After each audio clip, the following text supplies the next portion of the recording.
इस पार्ट में हम नीट के प्रीवियस ईयर टॉर्क से रिलेटेड क्वेश्चंस करेंगे। तो टॉर्क जो होता है that is equal to R cross F.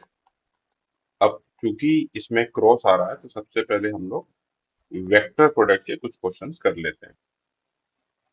तो देखिए, इस क्वेश्चन में दिया हुआ था ए बी सी जो है वो वेक्टर्स हैं such that A dot B is equal to zero और A dot C is equal to zero. तो हमें बताना है इनमें से कौन सा वेक्टर जो है वो पैरेलल है ए के।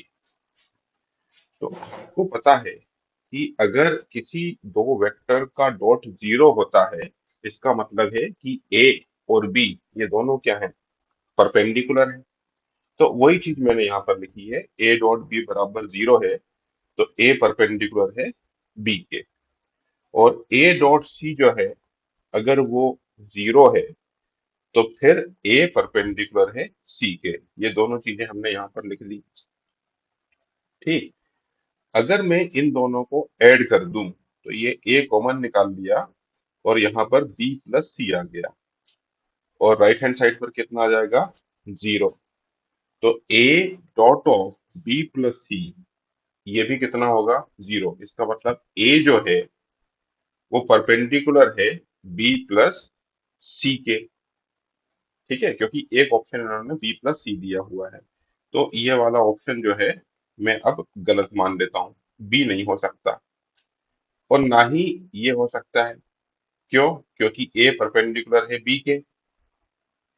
तो ये भी पॉसिबल नहीं है, मतलब आपका डी भी पॉसिबल नहीं है और बी भी पॉसिबल नहीं है। बी प्लस सी वेक्टर जो है वो भी ए के परपेंडिकुलर है और बी और सी तो ए के परपेंडिकुलर ही है।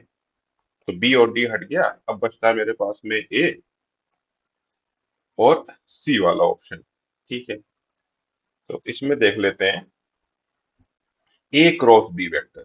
देखिए, ए क्रॉस बी एक ऐसा वेक्टर होता है जो ए के भी परपेंडिकुलर होता है और बी के भी परपेंडिकुलर होता है। और आप बोल रहे हैं ए के पैरेलल चाहिए, और ए क्रॉस बी एक ऐसा वेक्टर है जो ए के परपेंडिकुलर है।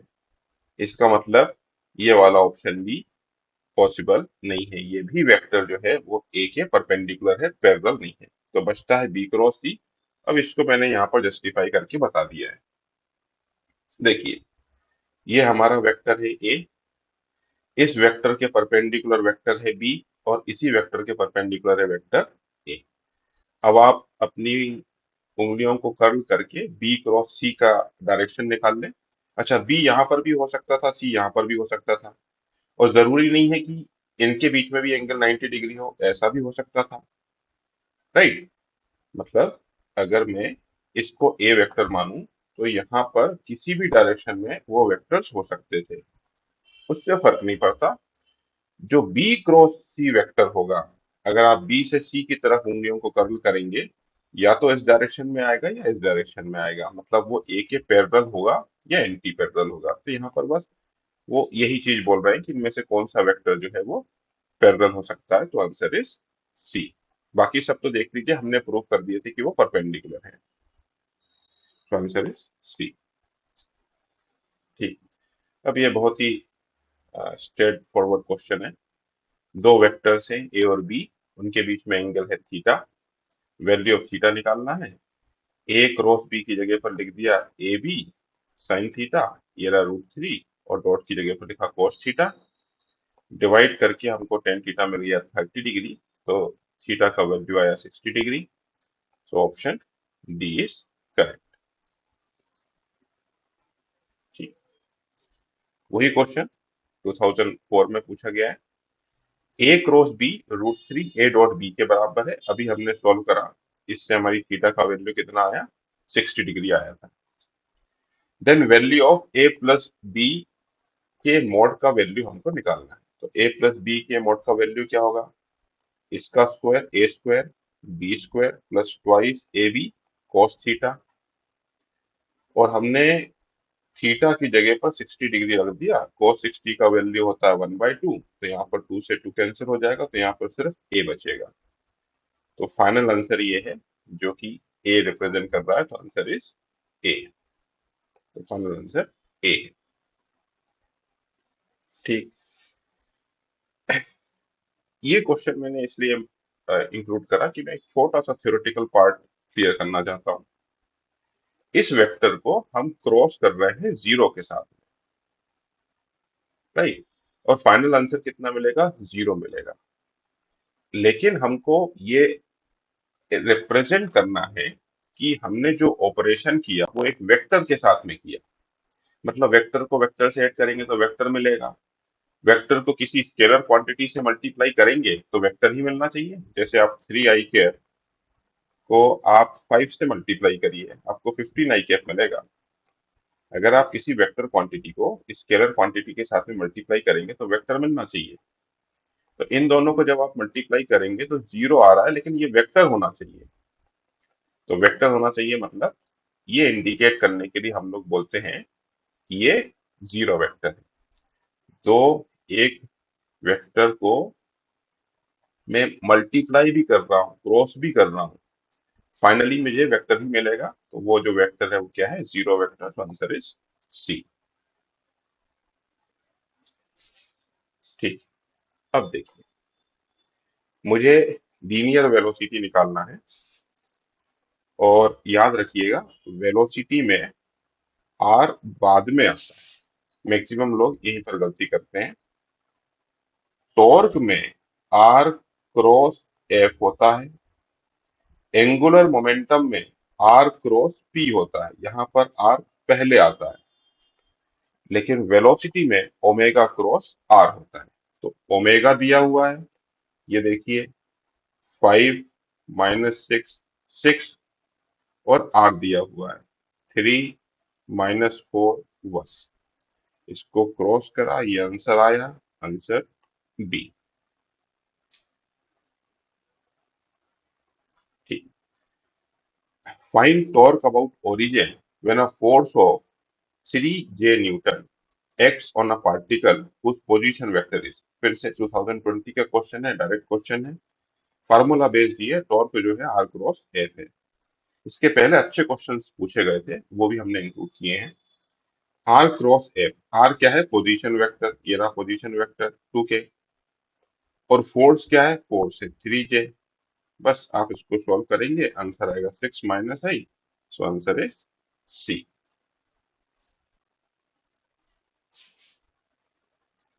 ठीक है। अब देखिए, ये वाला क्वेश्चन थोड़ा सा ठीक है, क्योंकि हमको इसमें ये समझ में आता है कि आर क्या है। देखिए, टॉर्क जो होता है वो आर क्रॉस एफ होता है। और ये जो आर है, ये जो आर है, वो पॉइंट ऑफ रोटेशन से जो फोर्स एफ लग रहा है वो वाला वेक्टर होता है। ये रहा वेक्टर आर। तो ये जो वेक्टर होता है टॉर्क में आर क्रॉस एफ, इसकी शुरुआत कहाँ से होती है? पॉइंट ऑफ रोटेशन से।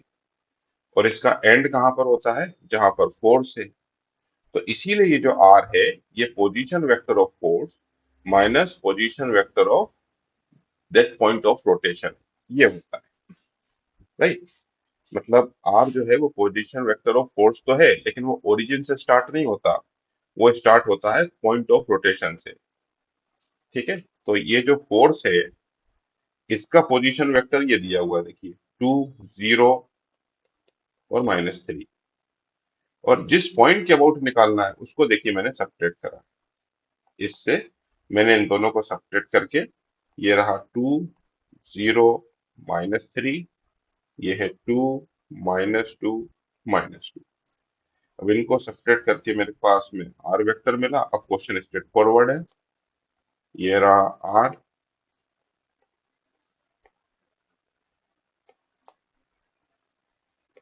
ये आपका आर है। देखिए, ये आपका 2 हो गया और ये -1 हो गया। और ये आपका फोर्स वेक्टर है। टॉर्क होता है आर क्रॉस एफ। अब इसको सॉल्व करते हैं तो हमको आंसर मिलता है -7 i cap -4 j cap -k cap. So answer is D. इसका आंसर डी है। ठीक। नेक्स्ट क्वेश्चन में एक फोर्स एक्ट कर रहा है इस पॉइंट के अबाउट।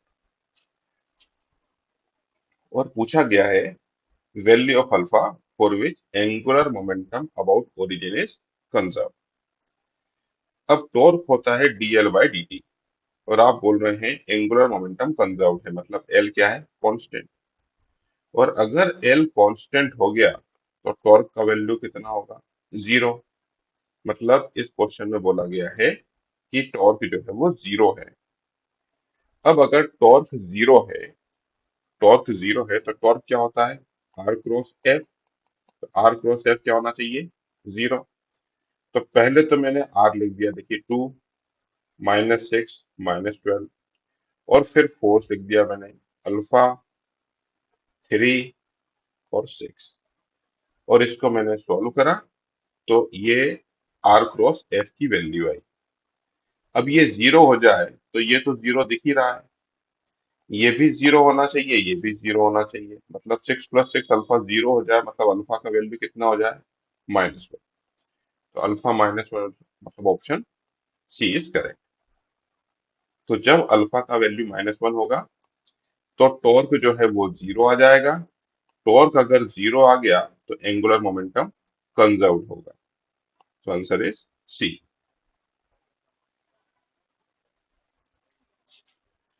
ये वाला पार्ट देखिए, इसमें भी स्टूडेंट बहुत ज्यादा घबरा जाते हैं वेक्टर नोटेशन देख के, बट ये बहुत ही आसान पार्ट है।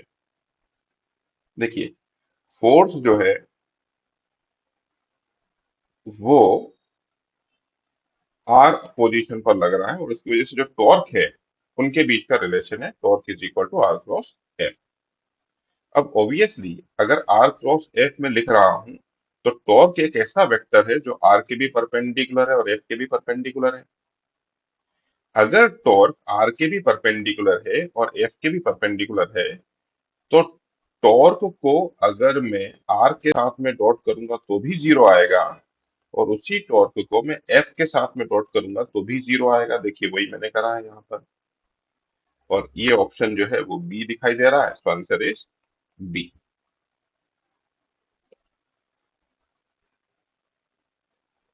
ठीक है, नेक्स्ट देखिए, हमारे पास में एक सिलेंडर है जिसका मास जो है वो 2 kg। एक सिलेंडर जिसका मास 2 kg है, सॉलिड सिलेंडर है, एक सॉलिड सिलेंडर, ये देखिए, और उसका मास दिया हुआ है 2 kg, और उसका रेडियस है 4 centimetre, is rotated about an axis at a rate of 3 rpm। अपनी एक्सिस के अबाउट उसको हम लोग रोटेट करवा रहे हैं 3 rpm।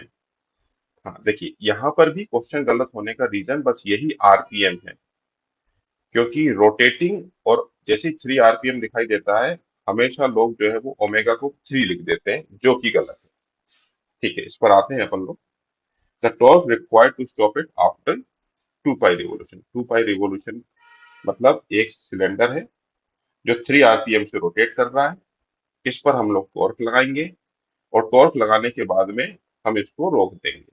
तो हमसे पूछा गया है कि कितना टॉर्क हमने लगाया है। ठीक, तो सबसे पहले तो मैं, सॉलिड सिलेंडर है तो इसका मोमेंट ऑफ इनर्शिया होता है mr² बाई 2। तो ये मैंने लिख दिया मास, रेडियस को मैंने मीटर्स में कन्वर्ट कर दिया, बाय 2 सॉल्व करा, वैल्यू आई 16 × 10⁻⁴। अब देखिए हम ओमेगा में क्या गड़बड़ी करते हैं। ओमेगा बोला गया है 3 राउंड्स पर मिनट है, राउंड्स पर मिनट है, और एंगुलर वेलोसिटी होता है एंगल अपॉन टाइम, ना कि राउंड पर मिनट। लेकिन एक राउंड का मतलब होता है 2 पाई रेडियन। तो आप बोल रहे हैं 3 राउंड, और राउंड की जगह पर मैं लिख देता हूं 2 पाई। तो इतना रेडियन पर मिनट मतलब 60 सेकेंड। तो अब मैंने यहाँ पर सॉल्व करा तो ओमेगा का वैल्यू 3 rpm यूज नहीं करना है, पाई/10 यूज करना है। तो ये जो एंगुलर वेलोसिटी है ये इनिशियल एंगुलर वेलोसिटी है, और कितने रिवोल्यूशन लगाए उसने, 2 पाई रिवोल्यूशन लगाए, और हर एक रिवोल्यूशन का मतलब कितना एंगल, 2 पाई एंगल। तो ये हो गया थीटा 2 पाई रिवॉल्यूशन, और जैसे ही रिवॉल्यूशन देखोगे या राउंड देखोगे 2 पाई एंगल और मल्टीप्लाई कर देना, और स्टॉप हो रहा है मतलब फाइनल एंगुलर वेलोसिटी 0। अब तीन चीजें पता है, ये वाला फार्मूला लगा के हम लोग अल्फा निकाल सकते हैं। तो अल्फा नेगेटिव ही आया, और अल्फा नेगेटिव का मतलब है वो रिटार्ड कर रहा है, और आई हम पहले ही निकाल चुके हैं, अल्फा अभी निकाल चुके हैं। तो torque is equal to I alpha, ये रिलेशन पुट कर दीजिए, आंसर 2 × 10⁻⁶ आ जाएगा, जो कि ऑप्शन बी में दिया गया है। देख लेते हैं, ये देखिए ऑप्शन बी में 2 × 10⁻⁶। ठीक, नेक्स्ट क्वेश्चन देखिए। एक रोप है जो होलो सिलेंडर का मोमेंट ऑफ इनर्शिया mr² होगा, रिंग जैसा बिहेव करेगा ये। तो इसका मास कितना दिया हुआ है, 3 kg। इसका रेडियस कितना है, 40 सेंटीमीटर। तो इसका मोमेंट ऑफ इनर्शिया निकाल लेते हैं हम लोग mr² से, जो कि आया 0.48। एंगुलर एक्सेलरेशन निकालना है हमको, और फोर्स दिया हुआ है। तो मेरे को लग रहा है torque is equal to I alpha, relation निकाल दीजिए, क्योंकि हमको अल्फा निकालना है और आई हम निकाल चुके हैं, और टॉर्क निकालना बहुत आसान है। इस पॉइंट के अबाउट टॉर्क निकालना है, परपेंडिकुलर डिस्टेंस कितना है, 0.4। ये देखिए 0.4, और फोर्स कितना है, 30। तो टॉर्क होता है r×f। परपेंडिकुलर डिस्टेंस ही है, इसमें सोचने की जरूरत ही नहीं है। तो r लिख दिया, f लिख दिया, तो यहां से मिल गया मेरे को टॉर्क। टॉर्क होता है आई अल्फा, टॉर्क रखा 12, आई का वैल्यू यहाँ पर रखा, अल्फा का वैल्यू यहाँ से आ गया। So option B is correct. NEET 2016 का क्वेश्चन है, देख लेते हैं।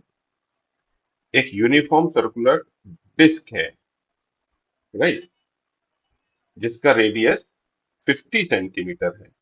तो इसका जो रेडियस दिया हुआ है, ये देखिए 50 सेंटीमीटर दिया हुआ है। Is free to turn about an axis which is perpendicular to plane and passing through its centre. इस प्लेन के परपेंडिकुलर और सेंटर से पास होने वाली ये एक्सिस है, और उस पर हमने टॉर्क लगाया जो कांस्टेंट एंगुलर एक्सेलरेशन प्रोड्यूस कर रहा है। तो अल्फा का वैल्यू दे रखा है, और शुरुआत में वो रेस्ट पर था, तो इनिशियल एंगुलर वेलोसिटी है 0, और 2 सेकंड के बाद की बात कर रहे हैं, तो t is equal to 2 second. तो ये सारे तीन चीजें हमको दे दी हैं, और फिर हमसे पूछा गया है नेट एक्सेलरेशन। हाँ, अब देखिए, अगर मैं कोई सा भी पॉइंट पेरीफेरी पर मानता हूं, तो उसका एक एक्सेलरेशन जो है, कांस्टेंट एंगुलर एक्सेलरेशन 2 रेडियन पर सेकेंड है।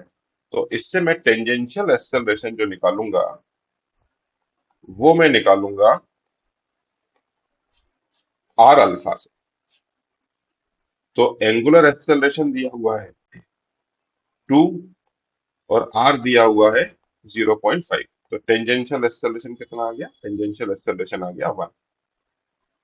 और ये वाला फार्मूले से पुट करके मैंने 2 सेकंड में एंगुलर वेलोसिटी ओमेगा भी निकाल ली, जो कि आई है 4। तो रेडियल एक्सेलरेशन कितना होगा, रेडियल एक्सेलरेशन इस तरफ, क्योंकि सेंटर की तरफ भी एक्सेलरेटेड है और टेंजेंशियल एक्सेलरेशन भी है। तो रेडियल एक्सेलरेशन होगा ω² × r, तो वो आ गया 8। तो इसके दो एक्सेलरेशन है, एक टेंजेंशियल एक्सेलरेशन है और एक रेडियल एक्सेलरेशन। तो एक हो गया 8 रेडियल एक्सेलरेशन, और एक हो गया टेंजेंशियल एक्सेलरेशन। एंड ऑब्वियसली अगर मैं इसको सॉल्व करूंगा, तो मैं 1 का स्क्वायर भी अगर कर दूंगा, तो उससे कोई फर्क नहीं पड़ने वाला। जो वैल्यू होगी नेट एक्सेलरेशन की, वो ऑलमोस्ट 8 के बराबर होगी। तो ऑप्शन इज सी, क्योंकि सी ऑप्शन में ही 8 दिया गया है। नेक्स्ट देखते हैं। एक ऑटोमोबाइल है जो रोड पर मूव कर रहा है 54 किलोमीटर पर आवर की स्पीड से। तो सबसे पहले 54 किलोमीटर पर आवर को 5/18 से मल्टीप्लाई करके मीटर पर सेकंड में कर दीजिए, क्योंकि सारे ऑप्शन देखिए मीटर पर सेकंड में ही दिए हुए हैं, या मीटर स्क्वायर सेकंड -2 में। तो मैंने यहाँ पर वेलोसिटी को इसमें कन्वर्ट कर दिया। रेडियस ऑफ व्हील जो है वो 0.45 दिया हुआ है, और मोमेंट ऑफ इनर्शिया भी दे के रखा हुआ है व्हील का। अब ये बोल रहे हैं कि हमने जो व्हीकल है उसको रेस्ट पर लेके आए हैं 15 सेकंड में, तो हमने कितना टॉर्क ट्रांसमिट किया व्हील पर। ठीक, तो देखिए, ऑटोमोबाइल जो है वो 15 मीटर पर सेकंड की स्पीड से मूव कर रहा है, और व्हील का रेडियस है 0.45। तो यहां से मैं उस व्हील का एंगुलर वेलोसिटी निकाल सकता हूँ। यहाँ पर मैंने फार्मूला लगाया है V = R ओमेगा। तो ये मेरे को एंगुलर वेलोसिटी पता चल गया शुरुआत का। कहाँ से पता चल गया? ये स्पीड दी हुई है 15, और ये रेडियस दे रखा है, तो ये R हो गया, ये V हो गया। तो यहाँ से ओमेगा निकल गया। अब ये इनिशियल एंगुलर वेलोसिटी लिख दी मैंने, इसी को 100/3। और फाइनली वो रेस्ट पर आ गया है, तो फाइनल एंगुलर वेलोसिटी हो गई 0। कितने टाइम में आया? 15 सेकंड में आया। तो फिर से मेरे पास में तीन इंफॉर्मेशन है, तो इसको मैंने यूज करा Ω = Ω0 + α t में, और यहां से मैंने सॉल्व करा तो अल्फा का वैल्यू आया 20/9। और अब क्वेश्चन सॉल्व हो चुका है, क्योंकि टॉर्क होता है आई अल्फा, और हम लोग अल्फा निकाल चुके हैं, और आई दिया हुआ है क्वेश्चन में 3। तो आई की वैल्यू रख दी, अल्फा का वैल्यू रख दिया, आंसर आता है 6.67। तो 6.67 जो है आंसर सी है। So option C is correct.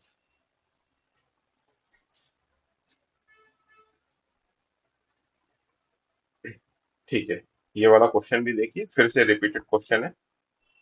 एक सॉलिड सिलेंडर है, ये रहा एक सॉलिड सिलेंडर, जिसका मास जो है वो 50 kg है, और इसका रेडियस जो है वो 0.5 है। सॉलिड सिलेंडर है तो इसका मोमेंट ऑफ इनर्शिया कितना होगा? mr²/2। तो इससे हमने इसका मोमेंट ऑफ इनर्शिया निकाल लिया। फिर इस पे हमने क्या करा, एक पॉइंट पर एक रस्सी को अटैच करके ऐसे कई बार उसको राउंड करवा के यहां से बाहर निकाल के इस पर एक फोर्स लगा दिया, एफ फोर्स। तो जो भी हम फोर्स लगाएंगे वो इस रस्सी में चला जाएगा, तो वही टेंशन टी होगा। तो पूछा है कि tension in the spring required to produce an angular acceleration of 2 revolution per second. कि हाँ, तो ये इसका ध्यान दीजिएगा जब मैं एक्सप्लेन करूंगा, क्योंकि स्टूडेंट मेनली फिर यहीं पर गलती करते हैं। याद कीजिए, मैंने इसके पहले बताया था आपको, रिवॉल्यूशन का सिग्निफिकेंस नहीं है। हम लोग मेजर भले ही रिवॉल्यूशन में करते हैं, लेकिन जब भी मैं वैल्यू यूज करता हूं तो मैं एक रिवॉल्यूशन मतलब 2 पाई रेडियन इसको मल्टीप्लाई करता हूं। ठीक है, तो जो आपको 2 रिवॉल्यूशन दिख रहा है, एक्चुअली में 2 रिवॉल्यूशन नहीं है। रिवॉल्यूशन देखते साथ ही आप क्या मल्टीप्लाई कर देंगे? 2 पाई मल्टीप्लाई कर देंगे, तो ये वैल्यू 4 पाई है। ठीक, वापस क्वेश्चन पर आते हैं। तो यहाँ पर मैंने टेंशन लगाया टी, तो टॉर्क = आई अल्फा, और आई में निकाल चुका हूं, तो ये आई मुझको पता है। ठीक, और टेंशन कितना है नहीं पता, वही निकालना है, तो ये मैंने लिखा टेंशन टी। तो टॉर्क के लिए ये रहा सेंटर, सेंटर से परपेंडिकुलर डिस्टेंस ये हो गया आर, ये हो गया फोर्स। तो टेंशन, और ये रहा डिस्टेंस आर, ये रहा डिस्टेंस आर। तो ये हो गया टॉर्क = आई, आई अभी हमने निकाला। और अल्फा देखिए, मैंने आपको बोला था कि 2 रिवॉल्यूशन यूज नहीं करना है, 2 × 2 पाई यूज करना है। इसको हम सॉल्व करेंगे तो टेंशन का वैल्यू 157 आएगा। 157 मतलब option D is correct. So answer is D.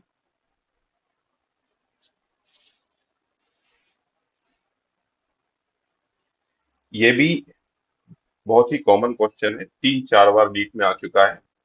और इसीलिए इसके आगे वाले जो क्वेश्चंस हैं बिल्कुल इसी तरीके के क्वेश्चन थे, तो वो मैंने इंक्लूड नहीं करे हैं ताकि एक ही चीज हम बार बार ना पढ़ें। मैंने कोशिश यही करी है कि जितने अलग अलग तरीके के क्वेश्चन हैं वो सारे इंक्लूड हो जाएं। हम्म, तो इस क्वेश्चन में दिया हुआ है कि एक रॉड है पी क्यू जिसका मास है एम और लेंथ है एल। उसको पी पॉइंट पर हिंज करके रखा हुआ है, मतलब कुछ इस टाइप का पॉइंट होगा जहां पर रोड जो है वो रोटेट कर सकती है। और फिर हमने क्या करा है, स्ट्रिंग को कट कर दिया। अब स्ट्रिंग के कट करने की वजह से ऊपर लगने वाला फोर्स खत्म हो गया, तो स्ट्रिंग जो है वो नीचे आएगी। तो इसका उस समय पर एंगुलर एक्सेलरेशन पूछा है, राइट। तो हमने यहाँ पर रस्सी को काट दिया है और यहाँ पर एक फोर्स mg लग रहा है। हिंज पॉइंट पर कैसा फोर्स लगता है मुझे नहीं पता, इसीलिए उसी को हमने एक्सिस ऑफ रोटेशन मान लिया।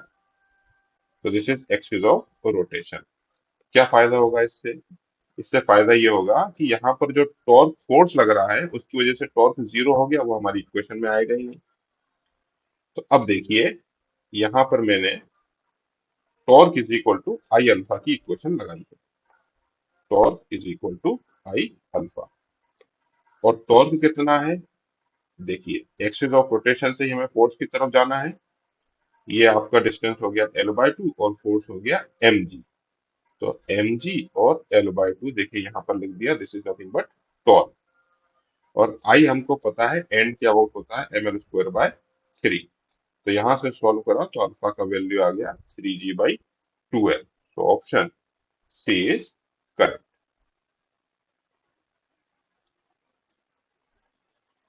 2011 का क्वेश्चन है, बहुत ही डायरेक्ट क्वेश्चन है। थीटा दिया हुआ है और पूछा है कि टॉर्क जो है व्हील पर कब जीरो हो जाएगा। तो टॉर्क का मतलब क्या होता है? आई अल्फा। अल्फा का मतलब D omega by D T और ओमेगा मतलब D theta by D T. और इस टॉर्क को मुझे क्या करना है? जीरो करना है। तो पहले मैंने इसको डिफरेंशिएट करा, इसको डिफरेंशिएट करा और ओमेगा निकाल लिया। फिर इसको एक और बार डिफरेंशिएट करा और अल्फा निकाल लिया। तो अब अगर अल्फा जीरो हो गया तो टॉर्क जीरो हो जाएगा। तो टॉर्क जीरो होने के लिए टाइम कितना होना चाहिए? 1 सेकेंड होना चाहिए। तो आंसर ए है इसका।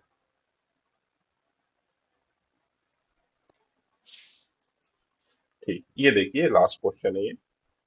2021 में क्वेश्चन पूछा गया था। इसमें हमें इस मास m का वैल्यू निकालना है ताकि सिस्टम इक्विलिब्रियम पर रहे। और ये वाला जो ब्लॉक है वो 20 सेंटीमीटर के मार्क पर हैंग कर रहा है। नॉर्मल रिएक्शन हमने या नॉर्मल सपोर्ट 40 सेंटीमीटर के मार्क पर लगाया है। और ये जो ब्लॉक है ये हमने 160 सेंटीमीटर के मार्क पर लगाया है, एक एसी रॉड के, जिसका लेंथ कितना है? 200 सेंटीमीटर और जिसका मास कितना है? 0.5 ग्राम। तो यही देखिए, वो डायग्राम मैंने यहाँ पर बनाया है। ठीक, तो सबसे पहले तो देखिए ये वाला फोर्स 2g कितने दूरी पर है? 20 सेंटीमीटर की दूरी पर है, देखिए बना लिया। दूसरा फोर्स यहाँ पर नॉर्मल रिएक्शन लग रहा है, ये ना नॉर्मल रिएक्शन कितनी दूरी पर है यहाँ से?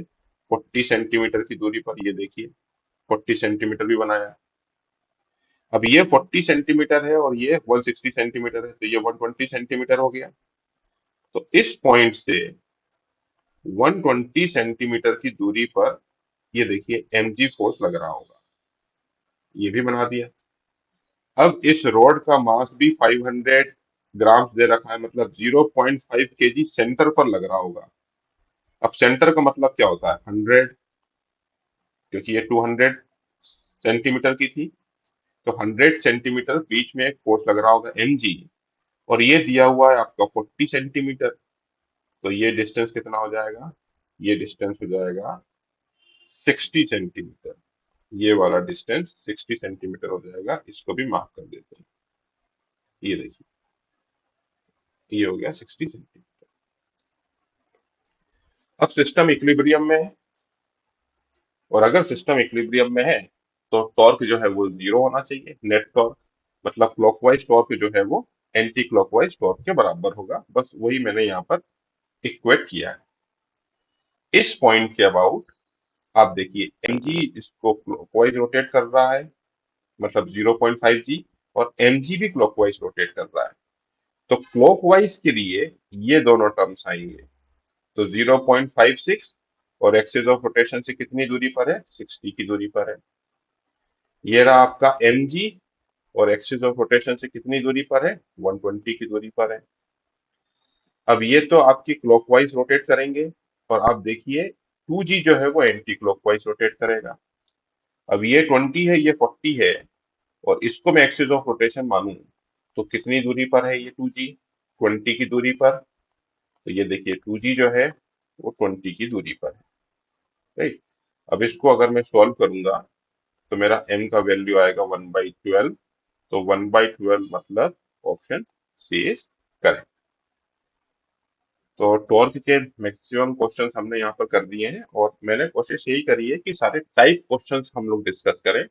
एक ही टाइप के क्वेश्चंस बार बार पूछे गए हैं तो वो हमने अवॉइड करें, ताकि ये रिवीजन के लिए भी हमारे लिए बहुत अच्छा बेस बन जाएगा। सारे टाइप क्वेश्चंस हमको एक ही बार एक ही जगह पर मिल जाएंगे।